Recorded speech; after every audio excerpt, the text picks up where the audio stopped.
Hi there, it's Grandma and it's story time. Today I have a book called Lunch from Home, and it's about different kids bringing their lunch to school but with different backgrounds and different cultures. On Monday, everyone had a sandwich for lunch. Well, almost everyone.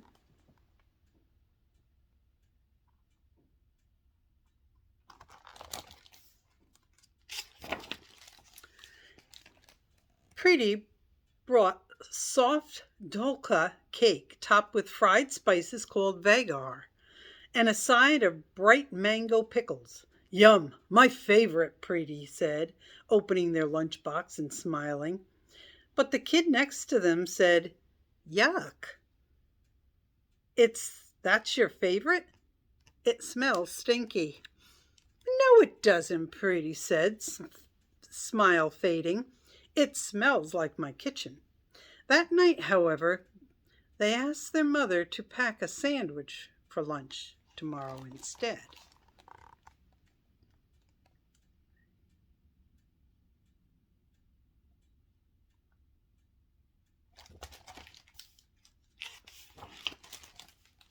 The next day, a kid at Mina's table wrinkled her nose at her gimbap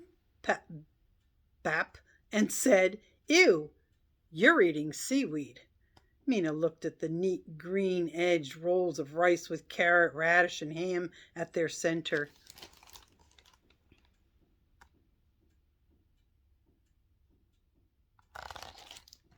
It's not seaweed, said Mina. It's gim. Looks like seaweed to me, said the kid.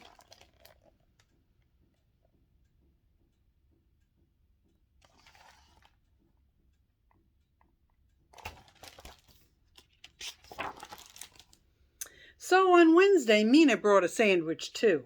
And when Nikki unpacked her everything bagel with its layers of lox, cream cheese, capers, and tomato, the kid next to her said, Cheese and fish?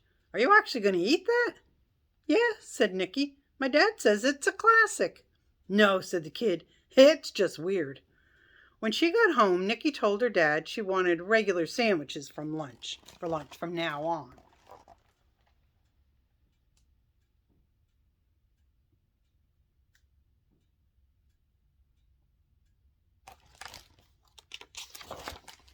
On Thursday, Ray was the only kid who didn't have a sandwich.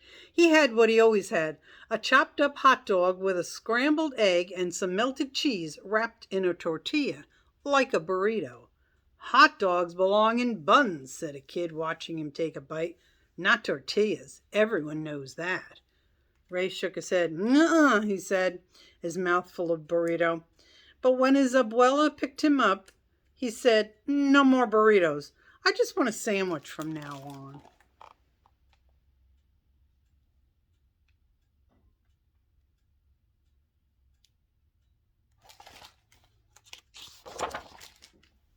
By Friday, there were only sandwiches.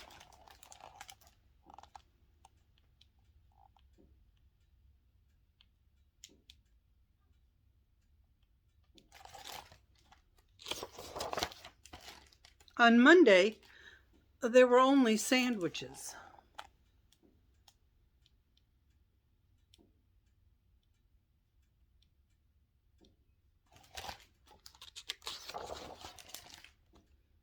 But on Tuesday, Mina declared, I'm sick of sandwiches.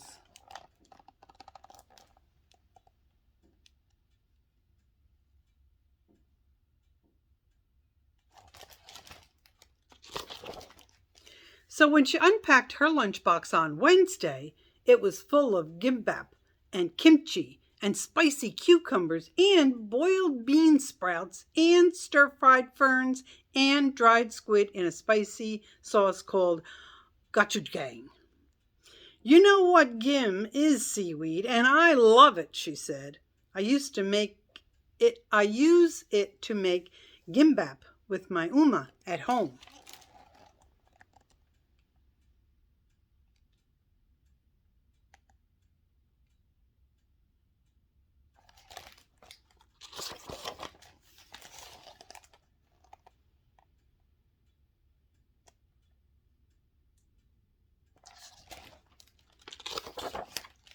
The next day, Ray's burrito was back. In fact, he brought two. My abuelo says egg and hot dog burritos make you strong, said Ray before taking a big bite. He digs pools all day, and he's the strongest grandfather in the world.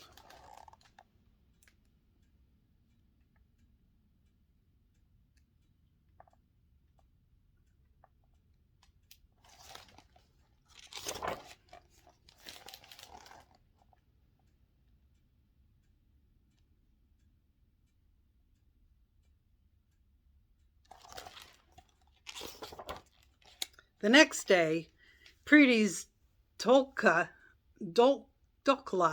and Vagar had reappeared.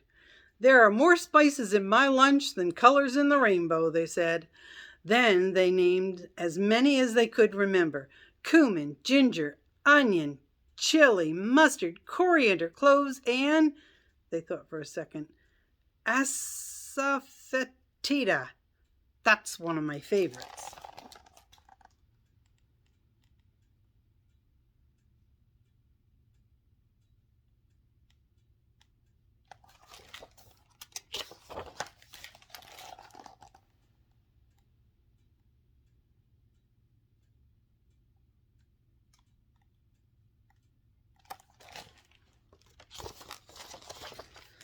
The same day, Nikki unpacked an everything bagel with lox and cream cheese and a side of pickled herring. It reminded her of a Saturday morning at her family's store when the line stretched out the door and everyone wanted a bagel with the works. That's lox, cream cheese, tomato, capers, and sometimes onion.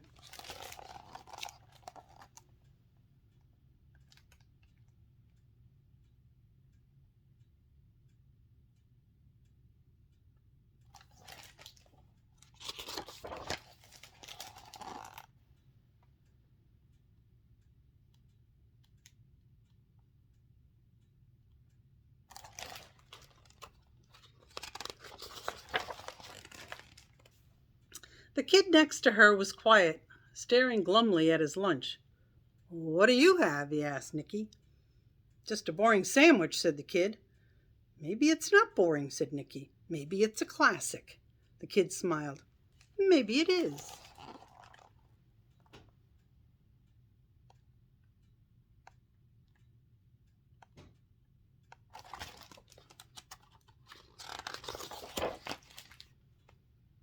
And they ate their lunches together.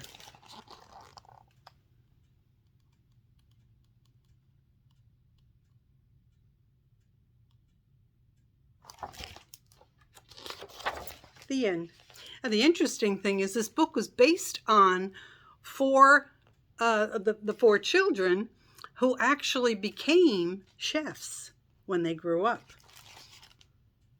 There's Nikki and Ray and Preeti and Mina. And Nikki has a bagel shop in New York. The rest are chefs in restaurants in California, some in Los Angeles, Northern California, and around Los Angeles too. So it's kind of interesting. There's a lot of different kinds of food. Grandma doesn't try a lot, and Grandma had a hard time pronouncing some of them, but it's always good to be able to try some new things, and you may like them and you may not, but that's okay. It's good to try. And you shouldn't be pressured by other people on what you like. If you like a certain kind of food, you should enjoy it. All right, and I hope you enjoyed the story. Grandma loves you.